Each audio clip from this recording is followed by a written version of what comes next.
And those who want the world to become smaller, they don't care 2 peanuts for your life. They don't care 2 peanuts for the billions will die. No, they don't care for you. How to get the world smaller? Much smaller. You need to get billions of people to die. How to get it?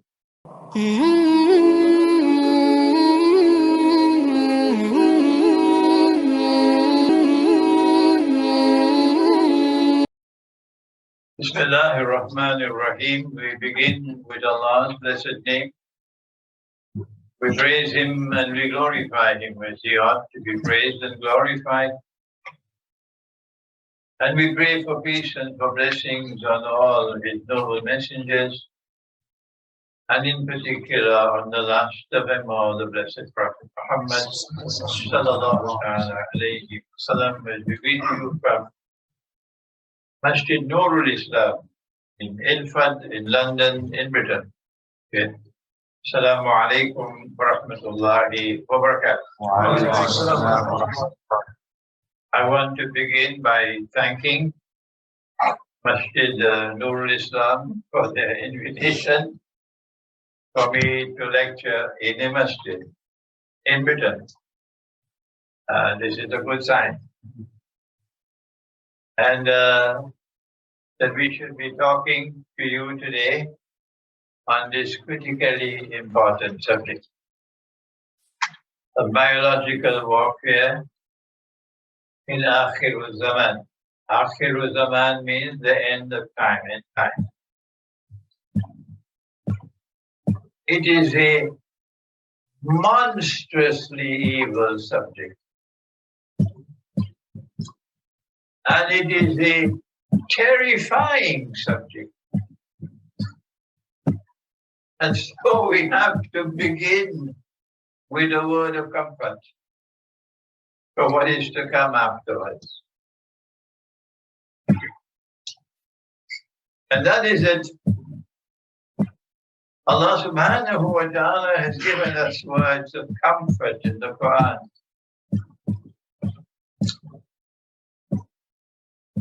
And He says, listen carefully, it is in Surah Al-Isra, بعد أعوذ بالله من الشيطان الرجيم. He says, وَإِذَا قَرَأْتَ الْقُرْآنَ, and when you recite the Quran, and of course we recite with the tongue, we read with the eyes, but we recite with the tongue. وَإِذَا قَرَأْتَ الْقُرْآنَ, and when you recite the Quran, جَعَلْنَا بَيْنَكَ وَبَيْنَ الَّذِينَ لَا يُؤْمِنُونَ بِالْآخِرَةِ حِجَابًا مَسْتُورًا. We place between you and that godless world in Akhir Zaman, which does not believe in a life hereafter. This is the only world for them. This dunya. They live for this dunya. They die for this dunya. But you and I believe in a life hereafter. So Allah places a hijab between us and them.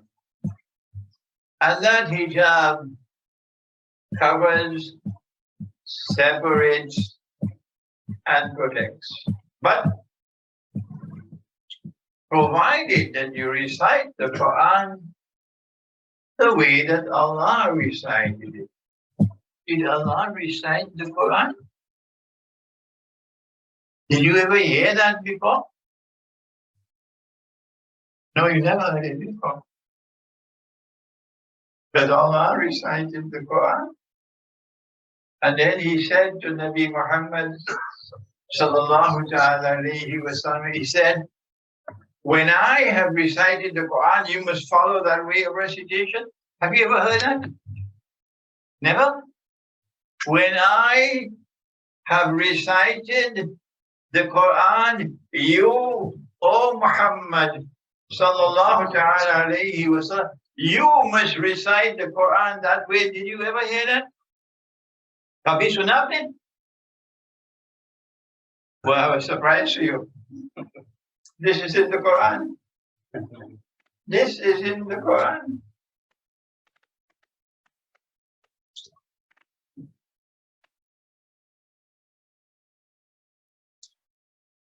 Inna alayna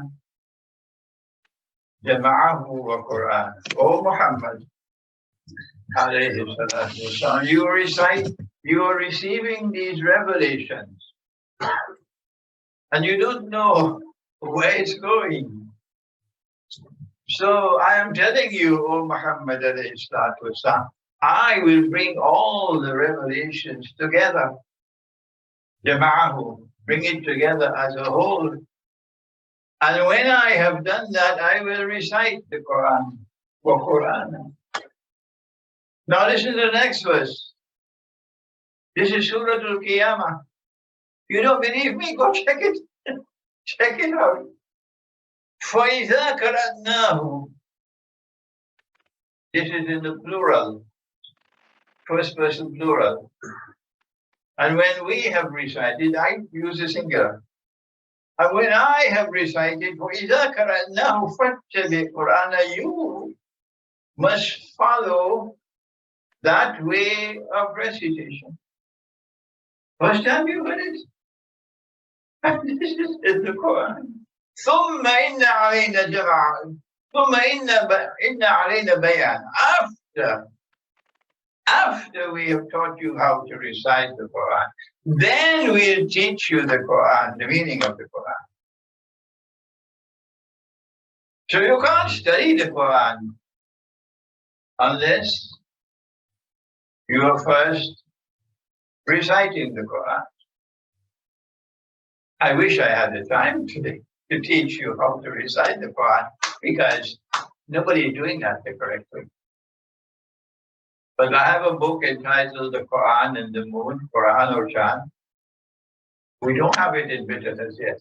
It's available in Pakistan, in Urdu and in English. But you can get it from my website.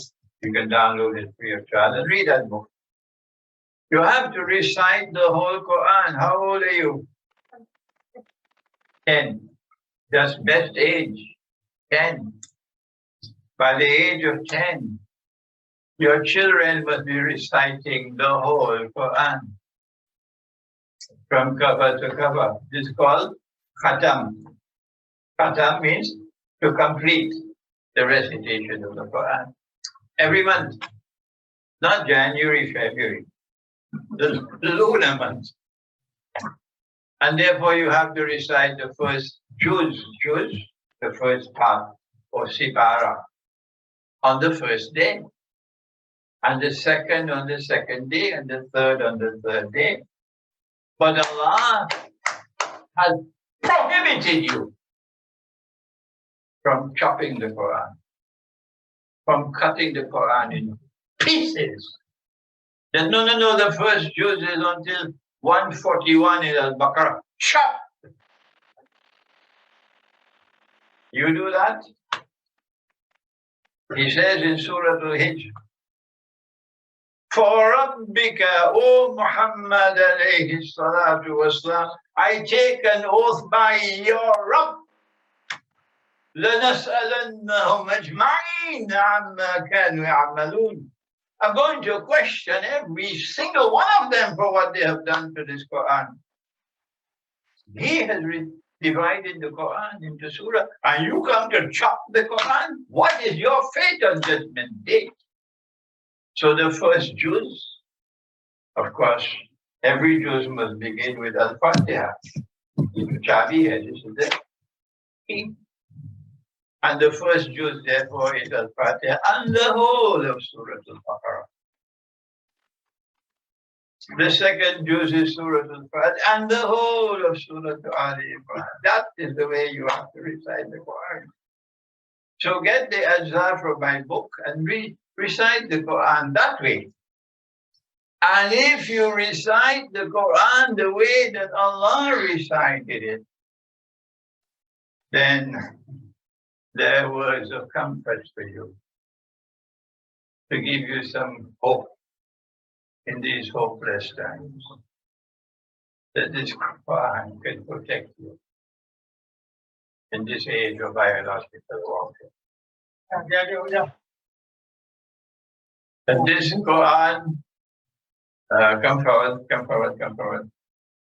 Come on, fill up the space here, fill up the space. Come, fill up the space here. This Quran can protect you in this age of biological warfare. Now then, with these words of comfort, we can now turn to this monstrously evil and this terrifying subject of biological warfare in our period. Don't leave this masjid in a state of hopelessness. No. You still have the Quran, and the Quran can protect you and protect your children, your family. Nabi Muhammad alayhi salatu wasalam prophesied about Akhir Zaman. He said in Akhir Zaman there'll be great liars. So beware. People who tell lies present to you an external form which differs from the internal substance. So you are deceived when you tell lies. He said that Dajjal will come with two things, a river and the fire. But his river, which looks like the cool waters of a river, is actually a fire. And his fire, everyone is running away from it. That's the cool waters of the river. And so things are not going to be what they appear to be. You have to penetrate, tell your medical doctors that medical science is inadequate to deal with biological warfare. Scientific scholarship is inadequate to deal with the subject because appearance and reality are different from each other. How do you deal with a world in which things are not what they appear to be? The answer, and I have not come with boxing gloves against the Darul Uloom. I'm just trying to wake them up. If they will listen to me, it is beneficial for them. The answer is conventional scholarship cannot penetrate beyond appearance to reach reality. The answer is conventional scholarship cannot penetrate beyond appearance to reach the internal reality of a subject. Well, then what kind of scholarship do we need in Akhir Zaman? And the answer is there in Surah Al-Kahf. If you want to study and understand biological warfare in Akhir Zaman, forget it, you can't do it with conventional scholarship. And Surah Al-Kahf of the Quran, in one of the most beautiful passages of the whole Quran, explaining Akhir Zaman, the encounter of Musa alayhi salam with Khidr alayhi salam. I just taught this subject in Albania. The encounter of Musa alayhi salam, who is used in this subject to represent conventional scholarship. What's the color of the cow? What's the size of the cow? What kind of cow is it? Conventional scholarship. And in this encounter between Musa alayhi salam and Khidr alayhi salam, Khidr got his name, his nickname, Green, Mr. Green, because his scholarship is not conventional scholarship. His scholarship is like raindrops falling from the sky, a fresh breeze, which brings the dead heart back to life, but everything becomes green where formerly it was barren. This scholarship can take a people by storm and transform an entire people. This scholarship. Conventional scholarship can't do it. And three things occur when Musa alayhi salam follows it. Number one, the boat. I'm not seeing you shaking your head. The boat. Yeah. Yes. Right. Number two, the boy. Number three, the wall. On all three occasions, conventional scholarship came to one conclusion. But the scholarship of Khidr, which is the scholarship of Akhir Zaman, and this is the message I'm trying to convey to the Darul Uloom, and they wouldn't listen to me. They shut their doors on me, but they will regret one day. They will regret one day. They will regret one day. The scholarship of Khidr alayhi salam, this is the scholarship that you need for Akhir Zaman. That conventional scholarship cannot work in Akhir Zaman. And Khidr is able to penetrate the subject, the boat, the boy, and the wall. But when he explains all three, it is not a tafsir, rather it is a ta'wil. He is explaining, but he is interpreting in order to explain. Ta'wil. And interpretation does not function only on the basis of the rational faculty, the capacity to think. Interpretation requires something else. It requires Majma'ul Bahrain, that the two oceans must meet.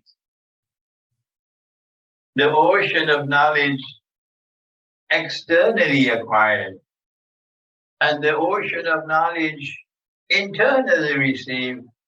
And you cannot get it internally unless you have Noor in your heart, and they don't sell Noor in the supermarket. And you're not going to get Noor if you arrogantly stand up in the way of someone who is explaining the truth to you. Your arrogance will one day be a rope around your neck. And so unless the heart is clean and pure, and you know what are the things which destroy your heart. In this way, number one is zina. Number two is zina. Number three is zina. And then we could turn to the rest. Watch it. Because zina, which is fornication and adultery, and all your Noor will disappear. And you'll be left with only darkness. Right? And the next thing that destroys Noor is oppression. That you employ someone and you pay them the wage of a slave. I just came back from Pakistan.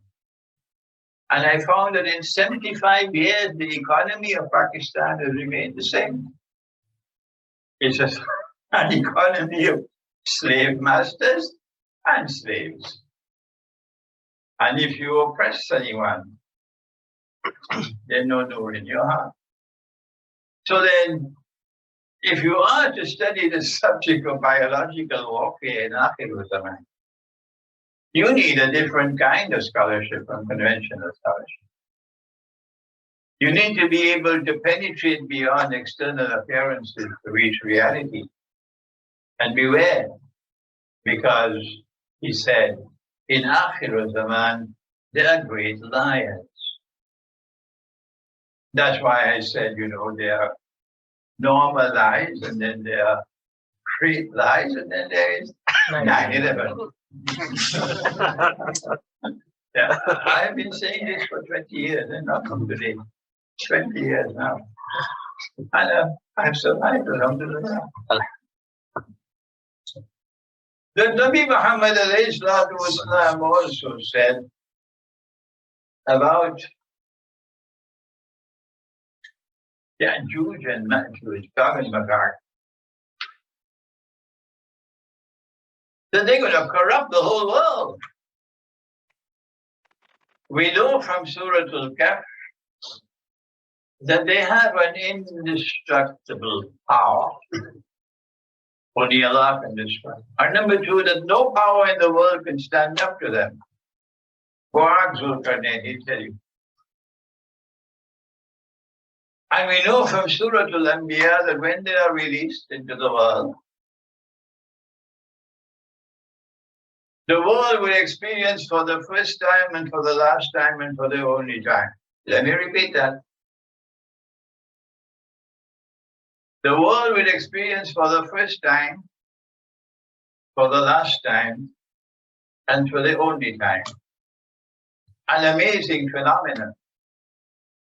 And if you miss that, then you truly are sleeping. That the people who never appeared on the stage of history will suddenly come on the stage of history. And with indestructible power, they spread out all over the world. But they use their power to oppress, and they use their power to corrupt. Everything they touch, they corrupt. And for the first time, the only time, and the last time, the people will spread out and take control of the world.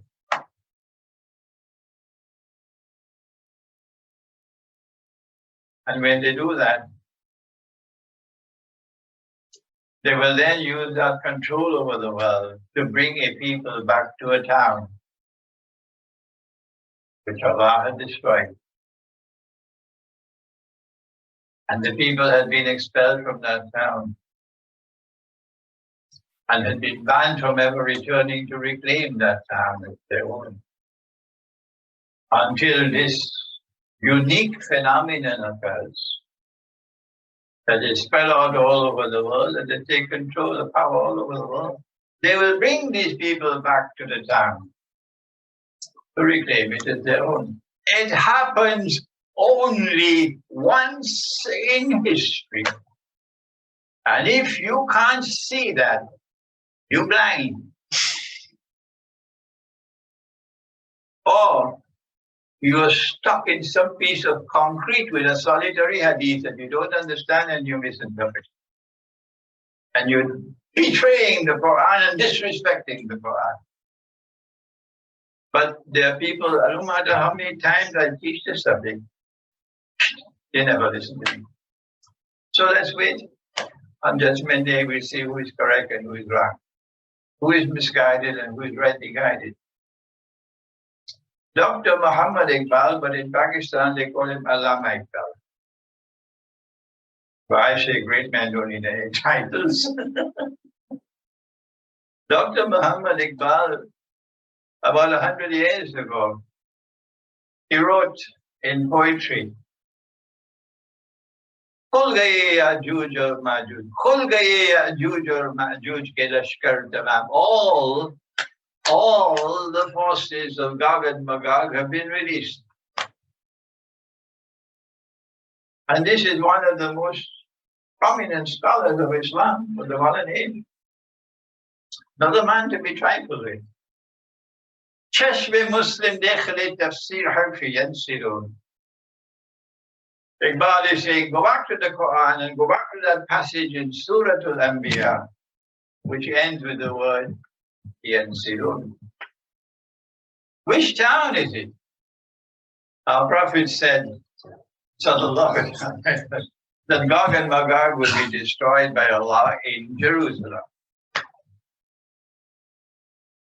the town in Jerusalem. So Jerusalem was destroyed, and the Jews and the Christians, the Israelites, were expelled. A ban was placed on them. They could never return to reclaim Jerusalem as their own. Until when?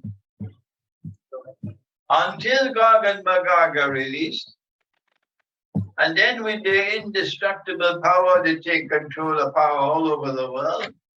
The wars of colonialism and imperialism. British ruling over India. Where were you sleeping all the time? Or eating biryani? And then the Gog and Magog will bring the Jews back to Jerusalem. Has it happened? Yes. Huh? Has it happened? Yes. Yes.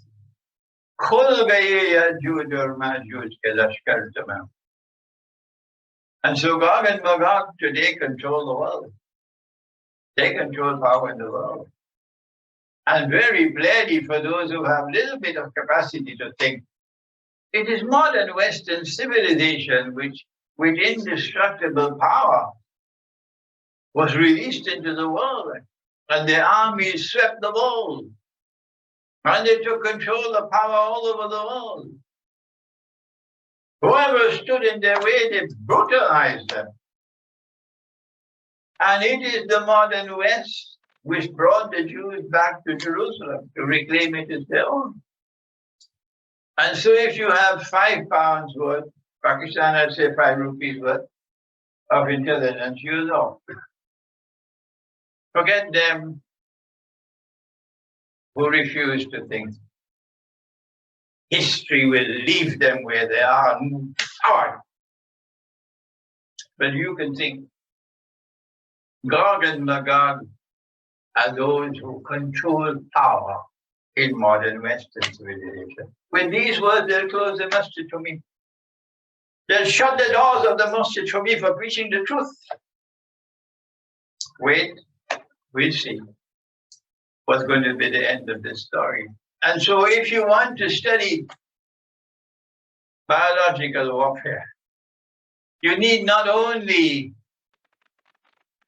to penetrate beyond the experience to the reality, but you have to recognize who are the authors of this monstrously evil kind of war. Biological warfare. One more thing, and that is that Surah Al-Mursalat of the Quran tells us of a shadow. For those who have been rejecting the signs of Allah, the truth which has come from Allah. So Allah is sending a shadow upon the world. Intaliku ila zillin zi salasi shu'ab. There are no shadows in Jannah. Shadows belong to this world. Shadows belong to the material universe. Intaliku ila zillin zi salasi shu'ab. Proceed now, let history proceed to a shadow which will come upon the world, and we should have 3 parts. 3 parts of a shadow. And when the 3 parts are over, the shadow will be gone, and then you see the reality itself. My eschatology tells me that's Dajjal. But I don't want you to accept my views until you have done some thinking of your own. And you have come to the conclusion that I have come to. Otherwise, such students are a danger to me, who simply accept everything. You're a danger. I want you to think. And in the hadith of Tamim al-Dari, our Prophet said the same thing. Alayhi salatu wassalam. That when Dajjal is released, he will live for 40 days on earth. 40, not mathematical 40. 1 day like a year, first part. 1 day like a month, second part. 1 day like a week, third part. وَسَائِرُ أَيَّامِهِ كَأَيَّامِكُمْ. And then this shadow disappears. And his day is like our day. He will be in our world of space and time. But only after the three parts of the shadow are finished. Because I am a scholar of international relations, which I studied in 2 universities,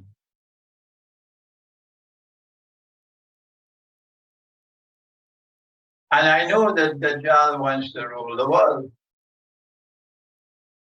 from Jerusalem because he wants to impersonate the true Messiah. And our prophet said that the true Messiah, when he returns, we're going to rule the world. A Hakim al-Adil, a just ruler. So if Dajjal is to rule the world eventually, it means that he must have political control over the world. That he must have economic control over the world. And economic control requires also monetary control over the world. And then he must also have military control over the world. This is international relations.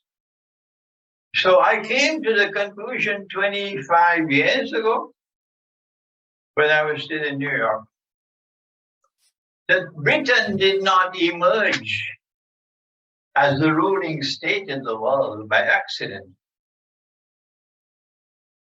That Pax Britannica and Britain's obsession with Jerusalem and with the Holy Land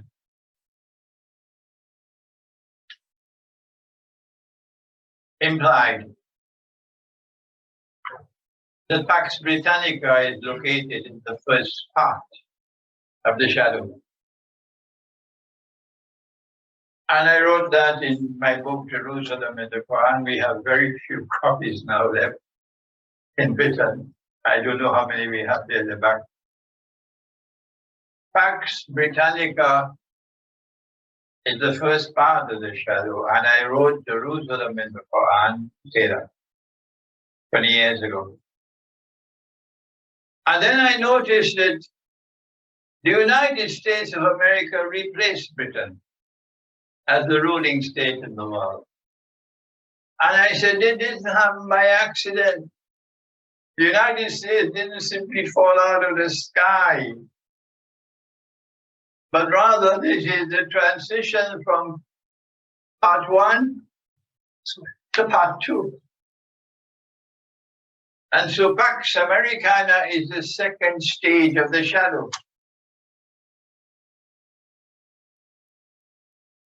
But America is big. And America is surrounded by water and by Canada at the top and Mexico at the bottom, but they can know how to handle Mexico, so they're safe. They're safe. You can't attack the United States. Who has attacked the United States in 200 years? And Britain is surrounded by water. And before the age of the aircraft, the only way you could attack Britain is if you had a very powerful navy. And Pax Britannica was unique in that Britain had the most powerful naval force in the world, and no combination of rivals could challenge it. That's why one of the reasons for the First World War was to tell Germany, you cannot challenge our dominance as a naval power. But biological warfare now becomes important in Akhir al-Zaman. Why? Do I need to continue the lecture? The intelligent people already know where the lecture is going. You already know. Hence, then the third stage of the shadow will witness a transition from Pax Americana to Pax Judaica. This was written 20 years ago in Jerusalem in the Quran. 20 years ago. But while Britain was immune, so long as you didn't have aircraft, and the United States was immune from warfare, you can't attack the United States. They're so big, they're surrounded by water, they have Canada at the front, and they can handle Mexico. Something called the Monroe Doctrine. We will not allow any government, any state to intervene in Latin America which threatens our interests. The Monroe Doctrine. But when you have the passage to Pax Judaica,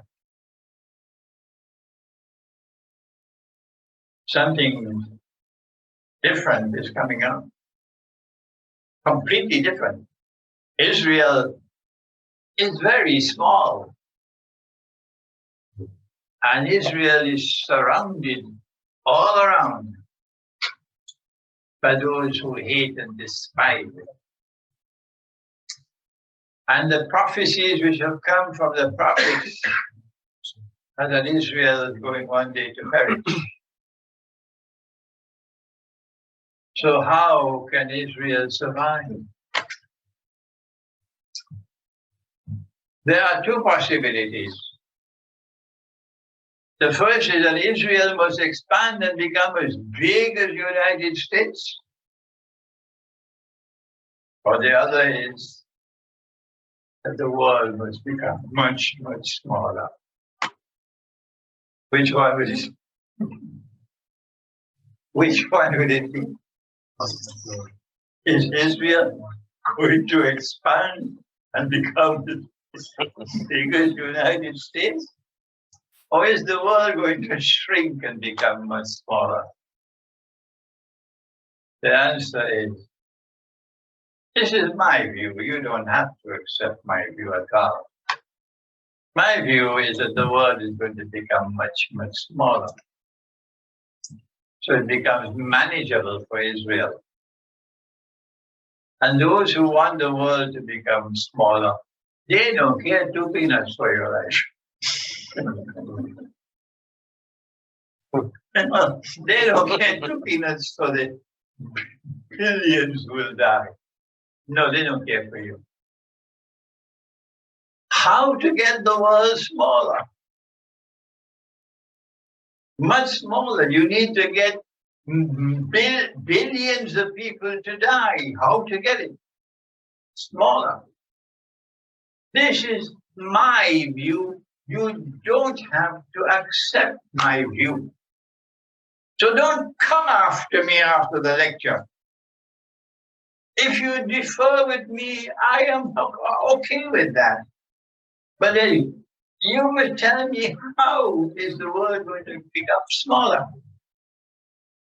One way, of course, is warfare. And that is weapons of mass destruction. Nuclear warfare.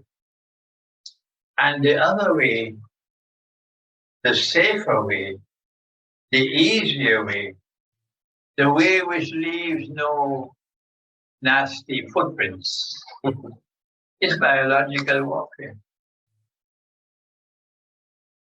And so I introduced the subject of biological warfare in Akhir Zaman in the context of a Pax Judaica which wishes to replace Pax Americana. And the predicament of an Israel which is small and surrounded at all sides by those who hate that country. Is this the biological warfare which will reduce the world's population substantially? Is this it? Only some people can answer that. Not me, not you. We're now facing, for the last almost 2 years in the world. And while I was in Pakistan, I lectured on this subject several times, and I argued I don't know whether your Darul Uloom has made an effort to, but I did it. I said that we who follow the religious way of life, we believe in a God, Allah Ta'ala, the one God. And we believe that He has created all of creation. And He has not created this world with falsehood. ما خلقت هذا باطلا. Rather, He's created it بالحق, with truth. And so beneath material reality, there is a spiritual reality that we accept, we believe in. And we believe when the Quran says, وَالنَّجْمُ وَالشَّجَرُ يَسْجُدَانِ, that the stars and the trees make sajda. Because we believe in the truth which has come from Allah. In Dr. Iqbal's inimitable language, I can't ever reach his classical language. He used the English language so beautifully. Can you imagine what he's done in Urdu? बड़ी मुश्किल से होता है चमन में दीद our पैदा. The one who can see with the nur of Allah, it's very rare to find such a man. And he did see with the nur. In despite he made some mistakes. He said, we believe in a spiritual interpretation of the universe.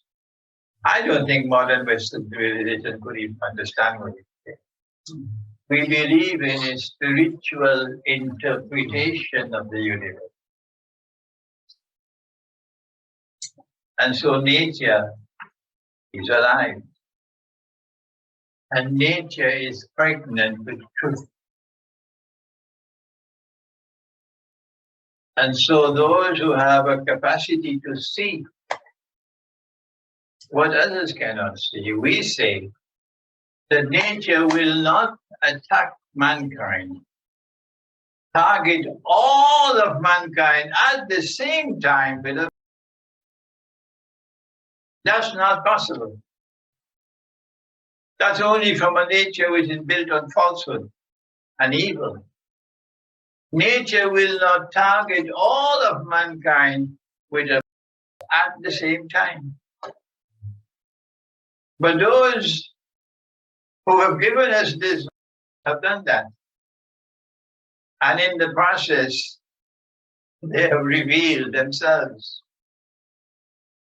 By targeting all of mankind at the same time with them,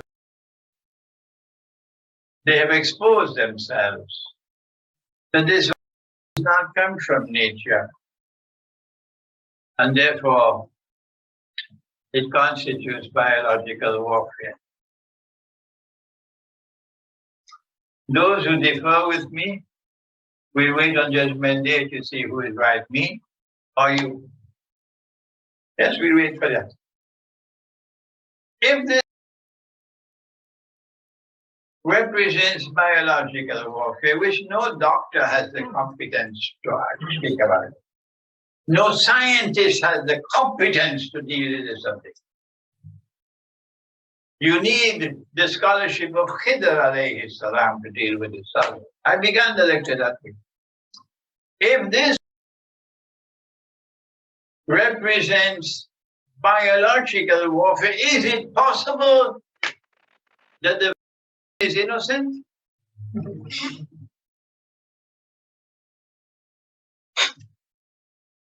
No. Those who still have the capacity to think would know that no, the will also be a part of the biological warfare. In fact, it might be far, far more dangerous than the. And so I have made it known that I am not going to take And if tomorrow I'm not allowed to travel anymore, well then stop traveling. But the reason why I can say I'm not taking them, inshallah, is because I don't have a mortgage on a house, dependent on my salary every month to pay the mortgage. And if I lose my job, my family will be on the street. I did not trade my freedom for a mortgage. Those of you who have traded your freedom for the American or the British dream of a house that you buy on mortgage, you regret having lost your freedom. You regret having lost your freedom because you are stuck now. You have to remain in your job to pay the mortgage. And the only way you can remain in your job is by taking the. So don't ask me, Sheikh, what to do. Don't waste your time sending an email, Sheikh, what to do. Give me some guidance. And then there are those who have children. And your children will not be allowed to go to school until they're. So what am I going to do? If I keep my children at home, they might even come and see my children. And then there are those who say, no, we're leaving. How are we leaving? We're not going to remain here.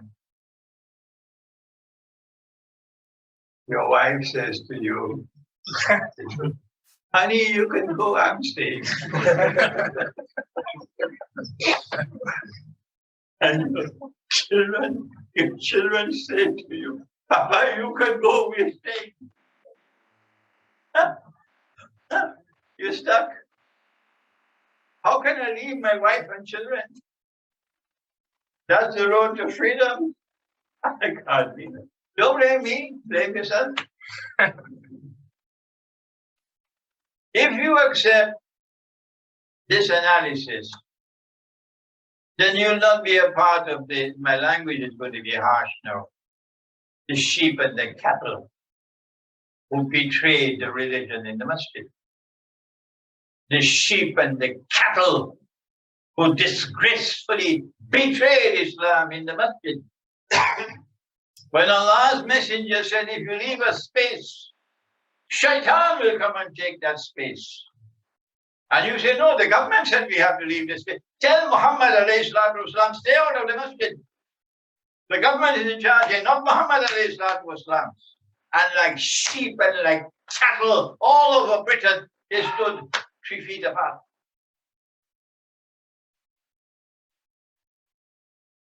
On Judgment Day, you know who it is who wanted you to do that and who is laughing at you now.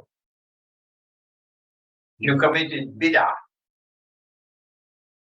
So no water for you from Kausar on that day. One hadith says, it is the Prophet who will not give you water. And the Prophet say, no water for you because you changed the religion. But the other hadith is Allah who is saying to him, don't give them any water. They change the religion after you left. And the sheep and the cattle will obey the order. You cannot perform salat in the masjid without a. What do you do when those who have power in the world give you this ruling that only 5 people can assemble for Salatul Jummah, or 8 people can assemble, not more than that. And you must stand 3 feet apart and you must wear. What do you do? The answer for those who have a little bit of common sense is it is better to stay home and perform your salah than to go to the masjid and change the religion. They're going to be angry with me now all over Britain for exposing their betrayal. Same people who close the doors of the masjid on me. But alhamdulillah, that these words can reach the masses in Britain. And they're listening to me. And those who betrayed the religion are now going to be the laughing stock of the world. So what do? Our prophet said, when a plague breaks out, today is called an epidemic. If you are in the area where the epidemic is taking place, don't leave. And if you're outside, don't enter. But he never said, shut down the market. He never said, stop going to the masjid. He never said, don't go and visit your neighbor who is ill. He said, if you stay where you are, not running away, and you die, you're shaheed. Would you believe it? There are people who say that they are Muslims and they're running away from shaheed. They don't want to be shaheed. The I've been with this for almost 2 years now. And I'm in a masjid and speaking truthfully to you. I have never known any fear in my heart for even one fraction of a minute for all of these 2 years. I have lived my life normally these last 2 years. And I found people with, baby wipe. And they're wiping the handle of the door and the faucet, and they wipe it. Anyway, and the inside of the house.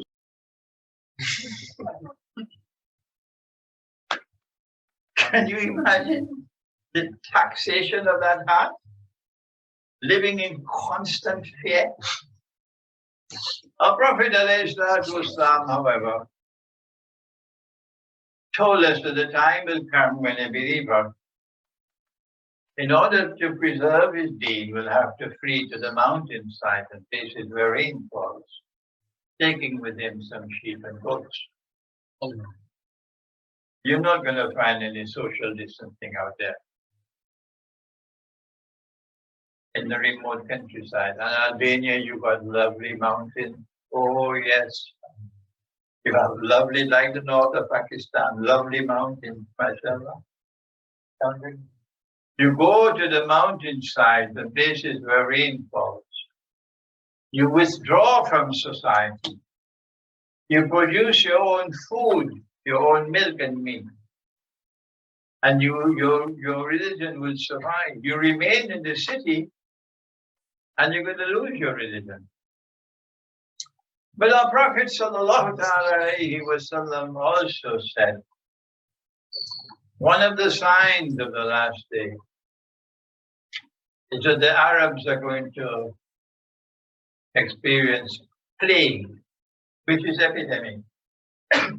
And they will die the way sheep die in a plague. I have a few minutes left before the Azan. And I came to the conclusion more than a year and a half ago, when the virus first started. I came to the conclusion that this has come from Dajjal. And this has not occurred accidentally. That there was an enormous amount of planning that took place prior to the emergence of this. And the is meant to proceed stage by stage, incrementally, until it reaches its conclusion. That conclusion could not only be vast amount of deaths around the world, but more importantly, that the Arabs will be wiped out by plague, prophesied by the Prophet.